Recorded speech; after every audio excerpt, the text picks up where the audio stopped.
No se on Rekki tässä moro. Mä ajattelin aloittaa tällaisen uudenlaisen sarjan tänään.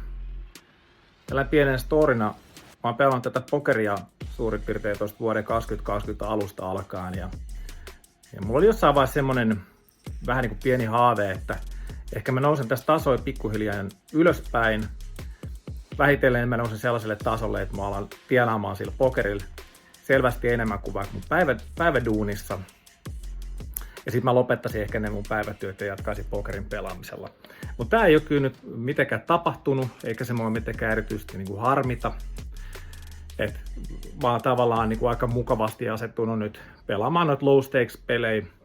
Sopii hyvin aikatauluihin, niitä on kivasti saatavilla. Ja sit voittaa niissä silleen ihan mukavasti, että saa pientä lisätuloa itsellensä. Ja tää on ehkä se kulma, mitä mä oon lähtenyt nyt ylipäätänsäkin miettimään tässä, että mä uskon, että tuolla on niin kuin valtavan määrä sellaisia pelaajia, jotka kans vois hyötyä siitä, että ne sais pientä lisätuloa. Että ne on ihan tyytyväisiä siihen, että on se duuni, mistä saa niin kuin hyvää palkkaa, ehkä tykkää siitä duunista, mitä tekee. Mutta sitten jos miettii sitä, että miten vaikea on saada esimerkiksi niin kuin merkittävää palkankorotusta, niin vaikka pokerilla pystyy tienaamaan sellaisia niin kuin rahoja, mitkä sitten on verottomana kuitenkin ihan tuntuva lisä sinne liksaan. Ja mulla on nyt ollut vähän semmoinen suunnitelma tässä, että mä rupeisin tarjoamaan tällaista valmennusta hyvin edulliseen hintaan sellaisille pelaajille, ketkä pelaa niin kuin tuolta NL5, ehkä NL50 asti suurin piirtein pelejä, haluaisi kehittyä pikkasen paremmaksi. Eikä välttämättä ole niin ambitioita tulla ammattilaiseksi varsinaisesti, mutta jos on sellaisia ambitioita, niin totta kai sekään ei mikään ongelma, että pystyn kyllä sitten, tunnen paljon hyviä ammattilaisia ja pystyn sitten auttaa siitä kanssa eteenpäin. Mutta ensisijaisesti niin kuin tavoitteena, että nämä tällaiset pelaajat, jotka pelaa näitä pienempiä pelejä, voisi kehittyä ja ruveta saamaan sitten jotain satasia tai ehkä jotain tonnia sieltä sitten kuukaudessa lisää pelaamaan vähän pokkaa. Ja sen pohjalta niin mä sitten teen tällaisen sarjan, tämmönen sentit euroiksi mikroista ylös -sarja, mikä sitten tää on nyt se ensimmäinen jakso ja eipä kai tässä kummempaa. Jos tää kuulostaa sun mielestä hyvältä, niin hakkaa tykkää-nappia ja mennään tsekkaamaan toi ensimmäisen session fiilikset. Noniin, ensitöikseen otetaan pieni katsaus siihen, että minkälainen tää haaste oikein voisi olla. Ideana tässä on se, että pyrittäisiin pääsee täältä NL5 ylös tuonne NL50 asti. Ja lyhykäisyydessä tässä idea on, eli aloitetaan 50 egen kassalla ja NL5. Pelataan siellä sen verran, että ollaan voitettu 100 € yhteensä, eli parikymmentä biniä. Ja sitten siinä kohtaa niin sitten kotiutetaan se alkuperäinen 50 €, niin sitten pelataan niin sanotusti talon rahoilla tässä kohtaa. Jos jostain syystä NL-kybässä lähtee heikosti käyntiin ja tiputaan 50, niin sitten palataan taas 5 grindaamaan, kunnes meillä on se 100 taas kasassa. Ja NL-kyvästä sitten pelataan niin pitkään, että on 250 EG kassassa. Idea on lähinnä se, että pyritään sitten mahdollistaa se, että on mahdollista pelaa mahdollisimman paljon pöytiä kanssa ja samaan aikaan, että mulla olisi tässä tarkoituksena pelaa suurin piirtein lähemmäs sitä 9 pöytää, sit jos vaan mahdollista, niin aina sit sillä samalla tasolla niin saa nopeasti paljon volaa sisään vaan. Ja sit mä haluan, että siellä kassassa on sen verran rahaa, että saa sitä täydestääkin jokaiseen pöytään. Ja NL20 pelataan sit niin pitkään, kunnes on tonni kasassa, ja tässä vaiheessa mä sanoisin, että tämä niin sanotusti haaste on päättynyt, tai tämä sentit euroiksi sarja sitten päättyy siihen kohtaan. Mä voisin jatkaa vielä 50 eteenpäin, mutta ne on tavallaan niitä mun normaaleja steikkejä, mitä mä pelaan tällä hetkellä, niin mä en ehkä sitä halua sekoittaa niitä tähän haasteeseen just tällä hetkellä. Et mun on helppo seurata sitten näitä pelejä, koska näitä pelejä mä en pelaa muuten sitten ollenkaan, kuin ainoastaan vaan tässä sarjassa. Mutta joo, lähdetään sitten etenemään kohti sitä sessioa. No niin, pikkuhiljaa alkaa olla pöytämäärä tässä auki suurin piirtein. Mä saan 6 pöytää täynnä auki, mikä on tää mun perinteinen videosetti. Eli 6 pöytää nauhoitetaan ja sitten koitetaan kommentoida. Mä luulen vähän siltä, että mulla voi olla vähän mielihalu ehkä pelata pikkasen isompaa pöytämäärää, joten jossain vaiheessa mä vaan laitan tämän äänityksen pois päältä ja sitten mä rupean grindaamaan enemmän. Katsotaan sitten vaikka myöhemmin ehkä tuosta Poker Trackerista, jos tuli jotain semmosia käsiä, mitä haluaa tsekkaa jälkikäteen. Mutta pelataan vähän tätä nyt livenä kanssa.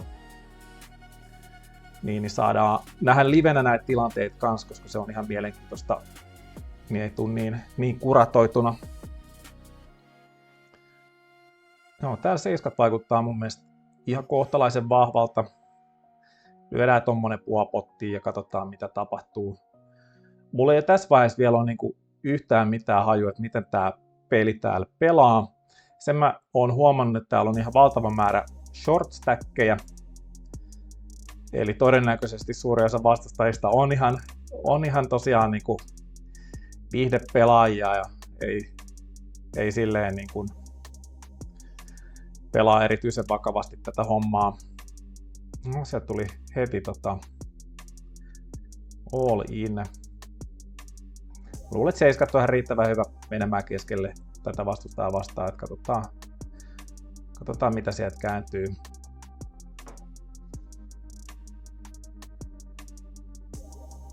Siinä on jollain nyt mietinnän paikka, toivottavasti ei maksa, koska silloin jos se maksaa, niin 7 ei ole kyllä hyvä semmoista. No niin, flipataan.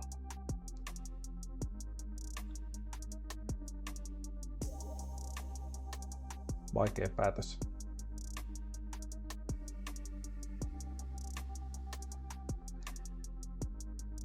Ei voitettu sitä kättä. Joo, 2 limppiä vasta lähdetään eristää 6 isoon blindiin. Ehkä peruslähtökohta on se, että suurin piirtein 4 isoa blindia. Jaha, sieltä tuli kaikki. No ei olla kyllä maksamassa kyllä tässä tapauksessa. Joo, 7 minireissuun vastaan. Otetaan vaan 3 bettinä. Vastustajalla on ihan superlöysät statsit. Fudissa näyttää kaikki punasta.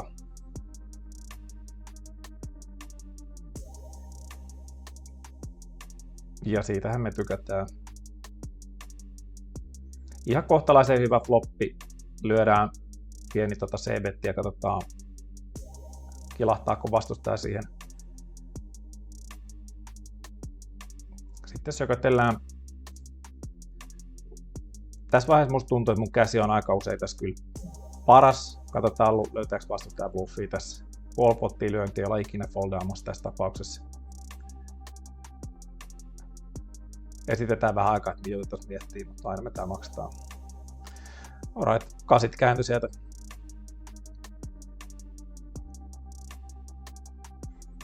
Ykköspöydässä ollaan avattu.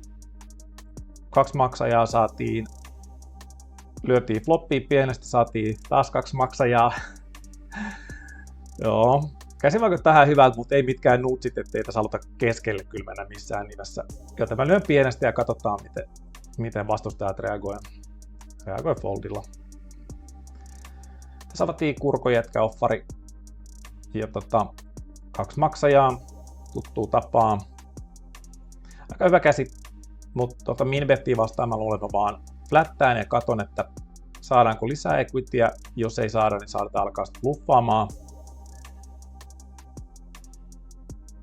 Todennäköisesti vastustajalla tässä ei ole yleensä hirveän vahvoja käsiä. 2 kertaa mindonkkaa. Nyt kun tulee toi 4 suoraton, niin se nyt on vähän jännittävä kyllä suoraan sanottu, mutta koitetaan silti. Ei meidän tarina kauheasti sikausten järkeä, mutta ei siinä välttämättä tarviikaan olla, jos ei vastustaja pysty sitä päättelemään.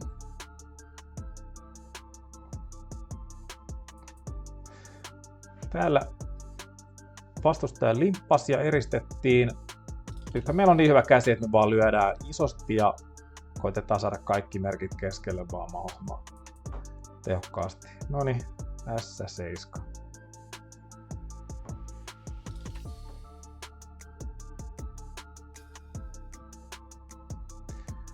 Yleisesti että musta tuntuu, että valujen pelaaminen suoraviivaisesti on ihan hyvä strategia melkein tasolla kuin tasolla, mutta täällä mä veikkaan, että se on vielä erityisesti hyödyllisempää, jos vastustaja tosiaan niin kuin ei pysty S7 foldaa tuossa noin. Kannattaa vaan laittaa rahaa pottiin. Sieltä tuli avaus ja maksu. Mä luulen, että tässä on niin kuin hyvin järkevä idea on koittaa vaan päästä mahdollisimman paljon heads-up-potteihin, ja tietenkin kun ollaan IP-nä, niin koitetaan 3 bettaa aika paljon, ja sitten voittaa näitä potteja. Mä luulen, että ne tulee niin leveillä rangeillä tänne flopeille, että niitä on pakko foldailla paljon. Tässä tapauksessa me nyt osuttiin vielä floppiin ihan kohtalaisen hyvin, että saatiin toi väriveto vielä ylikortilla. Mutta mun aavistus on se, että vastustajat on täällä erittäin passiivisia, niin on tosi järkevä vaan koittaa saada eristettyä tosi paljon.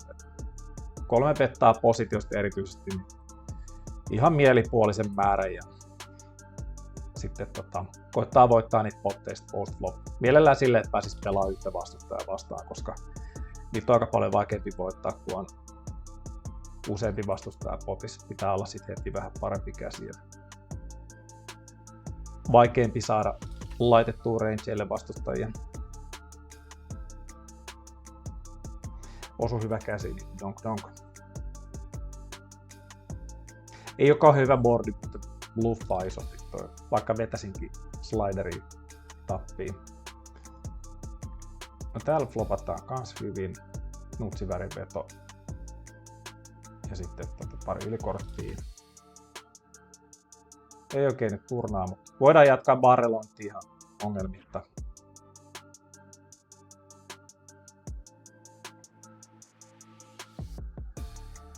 Ja kaikki tuli.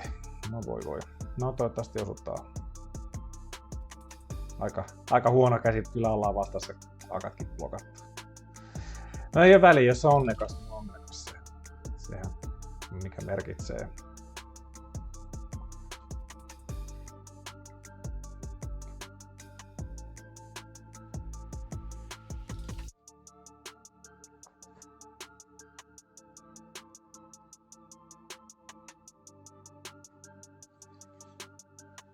S10.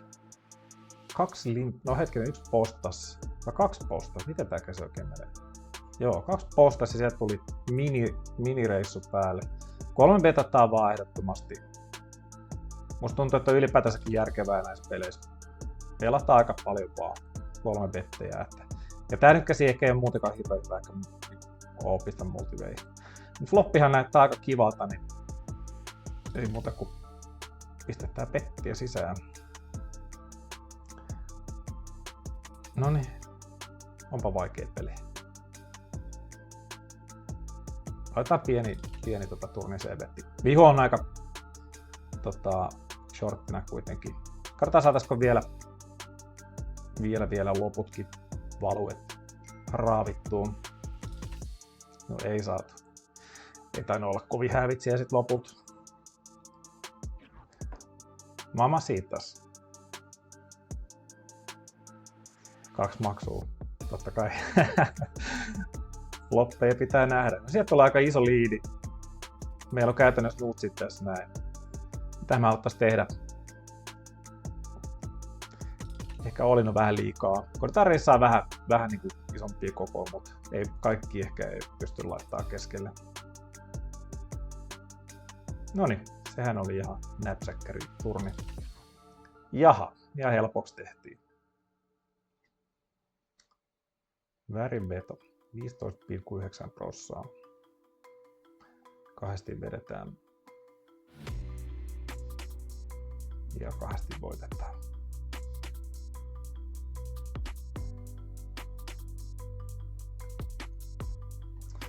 Joo, mä luulen, että tässä kohtaa mulla alkaa ole halu lisää vähän kierroksia tähän. Mä otan muutaman pöydän tähän lisää ja mä pistän tämän videon pois päältä, mutta sitten kun mä oon tämän session pelannut, niin mä nautan tästä sellaisen pienen jälkifiiliksen, jälkianalyysiä ja katsotaan sitten, miten se sessio sitten oli sit mennyt siinä vaiheessa. No niin, siitähän tuli vähän pidempi sessio sitten. Innostuin vähän, että mä oikein huolella sitä vitosta tuolla noin. Siitä oli 4000 hanskaa, mä veivasin varmaan lähemmäs 4 tuntia vai 5 tuntia sitä kaiken kaikkiaan tuossa. No, pieni breikki oli tuossa välissä. Ja joo, ihan vauhdikkaasti lähti kyllä homma käyntiin siellä, niin tommonen 70 jotain euroa tuli profittia siellä, melkein 16 viniä voittoa. Ehkä semmosia juttuja, mitä mä huomasin, miten tossa pelissä toimii. Tuossa videon alkupuolella mä paljon käytin eristämiseen sitä 4 ison blindin kokoa, mutta mä myöhemmin sitten huomasin, että se ei ole kyllä tarpeeksi tehokas, että mä saan silti aivan liikaa pelaajia flopille jatkuvasti, niin mä sitten muutin sitä, mä rupesin eristää 7 ison blindin kokoon silloin kun mä oon itse positiossa. Ja mä teen sen takia, koska mä haluan päästä pelaamaan mahdollisimman paljon heads-up-potteja positiosta. Ja ne on semmosia tilanteita, milloin sitä rahaa sitten tekee. Jos mä joudun pelaamaan paljon multivay-tilanteita, niin sitten täytyy yleensä sit saada vähän jotain osumia sinne boardiinkin, koska niitä on vähän vaikeampi voittaa. Mutta kun eristetään isoa kokoa IP:stä, niin sitten saadaan ylimääräiset yrittäjät sieltä karsittua ja sitten päästään pelaamaan heads-upiin. Ja sitten tosiaan kun sitä pääsee niihin heads-up-potteihin pelaamaan, niin sitten rangisee betti, joka floppii. pieni betti, joka ikiseen floppii ja valtava määrä sieltä tulee foldeja siinä vaiheessa, ja jos ei meinaa tulla foldeja siinä vaiheessa, niin kiristetään ruuvia sitten pikkuhiljaa myöhemmillä kaduilla. Ehkä tämän lisäksi toinen juttu, minkä mä sitten kiinnitin huomioon tuossa on se, että jos IP:ssä joku aikaisemmin sieltä avaa, niin sitten on hyvä laajentaa sitä 3-betti-rangea tosi paljon, koska vaikuttaisi, että 3-betteihin foldataan tosi paljon, mutta jos niihin ei joku foldaa, niin kyllä ne sitten alkaa tippua siitä flopilla ja myöhemmin. Et oikeastaan tommonen niinku aika vahva redline stratti tuntuisi olevan tosi toimiva tuo noin. Ylipäätänsäkin tuntuu vähän siltä, että jos mun pelityyli on vähän semmoinen niin kuin exploittava myös noissa low stakes peleissä, niin tuntuu, että täällä niin kuin vitosessa pitää lisätä niitä kierroksia vielä entistä enemmän. Tosi paljon, että niin kuin käytännössä niin kuin exploitit steroideilla, mitä tuolla niin kuin kannattaa pelata. Että jos normaalisti Rageissa ei aina sitten vaikka 3 betatta sitä Kurko 7 offaria, niin nyt mä rupeen 3 bettaa sit jätkää 10 offariikin sinne jo, että no, sanois mä Kurko 7 suittaria vai offaria. Kurko 7 soittaria normaalisti, jos 3 betattaa, niin nyt ruvetaan sit laittaa sinne jo niitä jätkä 10 offareita ja välillä jotain muuta hempulaa, jos tuntuu, että vastustajat on liian tiukkoja ja passiivisia ja luovuttaa liikaa. Mutta joo, mielenkiintoinen kokemus on ja hyvin lähti startti käyntiin. Mä luulen, että jos oikein iloisesti menee, niin seuraava session jälkeen sitten pelataan vähitellen sitä NL10 ja katsotaan, miten siitä homma lähtee etenemään. Mutta tää oli tämmönen kokeilu ja kokemus. Jatketaan tätä sitten seuraavassa setussa. Kiitos sulle kun katsoit ja hei, jos tää homma sua edelleen kyttelee, niin muista pistää tykkäystä ja kommenttia. Ja näistä valmennusasioista niin mä laitan sitten vähän myöhemmin lisätietoa, kun yksityiskohdat vähän hioutuu, mutta tää nyt on tämmönen ensimmäinen ilmoitus asiasta, että tällaista on sitten myöhemmin saatavilla. Mut hei, se on siinä ja ei muuta kuin ensi kertaa, morjes!